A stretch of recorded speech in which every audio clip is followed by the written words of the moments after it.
ఇప్పుడు చూడండి 50-50లో పడిపోతుంటాయి కొన్ని స్టాక్స్, లార్జ్ క్యాప్ నుంచి మిడ్ క్యాప్ వెళ్ళిపోతాయి. అంటే టాప్ 50 నుంచి కొన్ని డ్రాప్ అవుతుంటాయి, కొన్ని కొత్తగా ఉన్నవి యాడ్ అవుతుంటాయి. చూడండి అంటే 45th ర్యాంక్ ఉన్న స్టాక్ కొన్నాళ్ళకి మళ్ళీ 50 నుంచి వెళ్ళిపోతుంది. అది 60 పొజిషన్లో ఉన్న స్టాక్ మళ్ళీ నిఫ్టీలోకి యాడ్ అయ్యే అవకాశం ఉంది, పర్ఫార్మెన్స్ బాగుంది అంటే. సో అట్లా చాలా 50-50 స్టాక్స్ కూడా మారిపోతుంటాయి, అంటే కొన్ని డ్రాప్ అవుతుంటాయి, కొన్ని వస్తుంటాయి అందులోకి.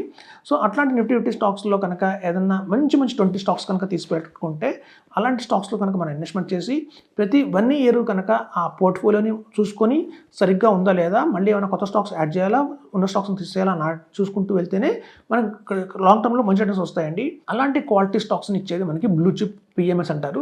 సో ఇట్లాంటి బ్లూ చిప్ పిఎంఎస్లు ఏం చేస్తాయంటే ఆ టాప్ 50లో ఉన్న కంపెనీస్లోంచి కూడా మంచి గ్రోత్ ఉన్న కంపెనీస్ని 20 తీసుకుంటారు. సో అట్లాంటి 20 కంపెనీస్ తీసుకొని అందులోనే మీ ఇన్వెస్ట్మెంట్ మొత్తం జరుగుతుంది. సో ఇక్కడ ప్రొఫెషనల్స్ ఉంటారండి, ఫండ్ మేనేజర్స్. వాళ్ళు ఏం చేస్తారంటే ఎప్పటికప్పుడు ప్రతి సంవత్సరం కూడా ఆ టాప్ 20 కంపెనీస్లో కూడా స్టడీ చేసి అందులో మార్చాలి అంటే కనుక 2-3 కంపెనీలు మార్చుకుంటారు వాళ్ళు. అట్లా కనుక మనం దీర్ఘకాలంగా ఒక 20 years కనుక దాన్ని వదిలేస్తే 20 crores దాకా కూడా తెచ్చుకోవచ్చండి మనం. సో అంత వర్త్ ఉంటాయి ఈ లాంగ్ టర్మ్లో కనుక షేర్స్ కొనుక్కొని పెట్టుకుంటే. అది ఇండివిజువల్గా మనం చేయలేమండి, ఎందుకంటే వాటి ఫండమెంటల్ అనాలిసిస్ కావాలన్నా మన వల్ల కాదు.